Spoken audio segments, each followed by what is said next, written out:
વડોદરા ખડોદરા નગરી સાથે ભુવા નગરી તરીકે પણ ધીમે ધીમે ઓળખ ઊભી થઈ રહી છે। ત્યારે સુસેન 4 રસ્તા પાસે આજે રવિવારે મોડી સાંજે વધુ એક વિશાળ ભૂવો પડ્યો। સુસેન 4 રસ્તા પાસે આજે રવિવારે મોડી સાંજે વધુ એક વિશાળ ભૂવો પડતા વાહન વ્યવહારને અસર થઈ છે।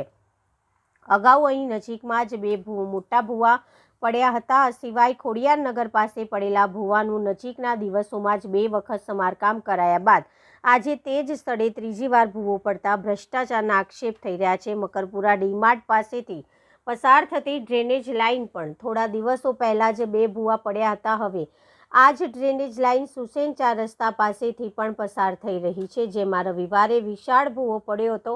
આમ આખી ડ્રેનેજ લાઇન ધીરે ધીરે ભૂવામાં રૂપાંતરિત થઈ રહી છે, જેની પાછળ કોર્પોરેશનના ઇજારદારોની વેઠ ઉતાર કામગીરી કારણભૂત હોવાનું કહેવાય છે। ચોંકાવનારી વાત તો એ છે કે ખોડિયારનગર પાસે 1 મહિનાની અંદર એક જ સ્થળે 3 વખત ભૂવાનું નિર્માણ થયું છે। આ ભૂવાનું 2 વખત સમારકામ કરાયું છે। સમારકામ પણ ગોકળ ગતિએ કરાતા રોજ હજારો લોકો હેરાન થતા, પરંતુ કોર્પોરેશનને સમારકામના નામ માત્ર ને માત્ર વેઠ ઉતારવાનું